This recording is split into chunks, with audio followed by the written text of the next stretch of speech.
Parc national des Pyrénées a toujours fait de la sensibilisation pour les scolaires parce que c'est primordial de bien comprendre les enjeux qui sont liés à la biodiversité pour après mieux s'en saisir et pouvoir protéger l'environnement qui nous est proche. Le Parc national des Pyrénées intervient auprès des scolaires de son territoire, que ce soit des maternelles, élémentaires, collégiens ou lycéens, sur toutes les thématiques liées à la biodiversité, que ce soit la faune, la flore, mais aussi les paysages et d'autres thématiques nouvelles comme la pollution lumineuse, que ce soit seul ou avec des partenaires dans le cadre du passeport éducatif qu'on a mis en place.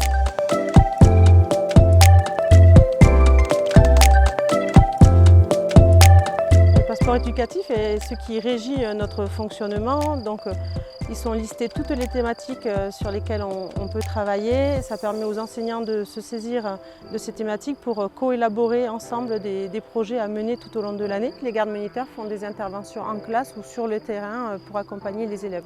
Dans le cadre du passeport éducatif, nous défendons actuellement les projets d'aires terrestres éducatives qui s'inscrivent pleinement dans notre dispositif.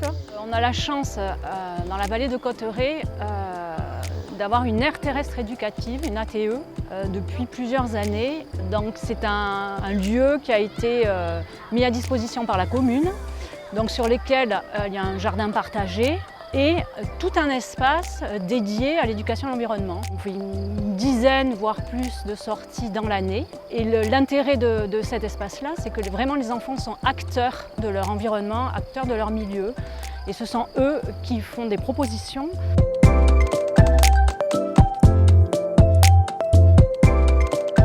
Depuis la création de cette ATE, on a pu mettre en place une mare. Donc on suit l'évolution et la vie des amphibiens. On a mis en place un hôtel insectes. On a planté des arbres fruitiers en essayant de trouver des espèces plutôt locales.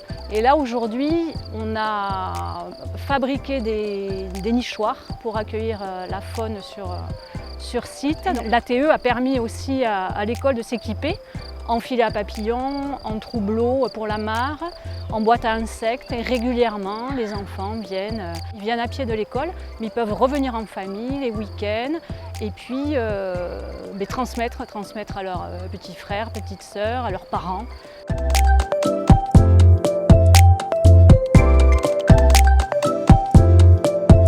Alors l'éducation à l'environnement, dont fait partie l'ATE, c'est vraiment une grosse partie aussi de notre programme de sciences.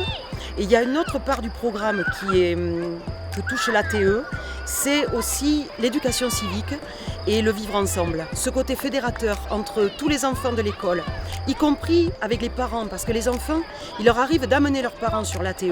C'est vraiment un lien et une façon de parler d'environnement à tous les niveaux. Voilà. Et d'en parler avec une parole qui émane de l'école et du parc. Ça faisait faire une sorte de mini parc national à l'échelle des enfants.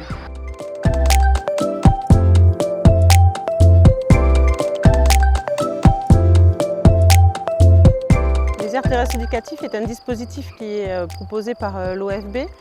Nous, on a développé ça différemment encore dans la vallée de Luce-Saint-Sauveur, où des aires célestes éducatives ont vu le jour. L'objectif étant de vraiment agir au niveau terrestre, mais pour soutenir la biodiversité nocturne et notamment en diminuant la pollution lumineuse. Le projet d'aire céleste éducative est né il y a plus de 2 ans et demi. Lorsque les élèves ont rencontré une ancienne instite qui avait peur du monde de la nuit, qui avait peur des animaux notamment.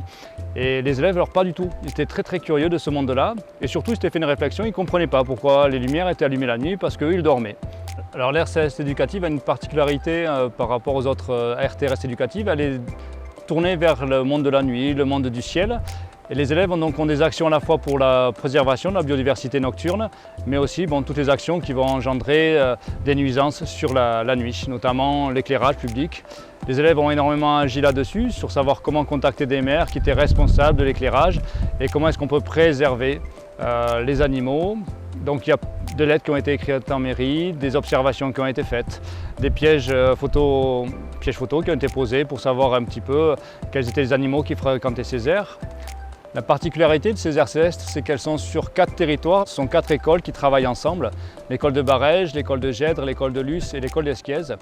Tout simplement parce que les territoires sont interdépendants. Toute extinction de la lumière qui aura lieu sur Gèdre aura un impact ici et inversement. Donc c'est vraiment montrer que toutes ces actions-là, de chaque élève, aura un impact sur l'ensemble du territoire.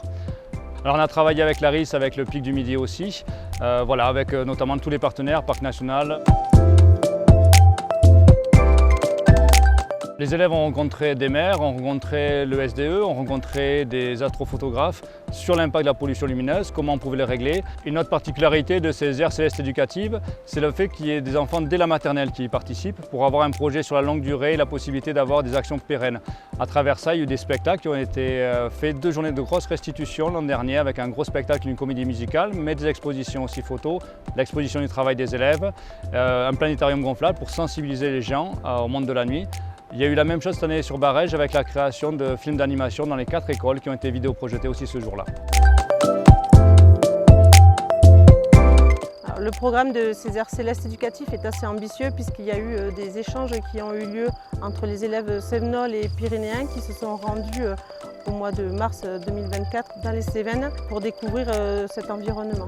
Toutes ces actions sont menées en collaboration avec l'inspection académique avec laquelle on travaille étroitement.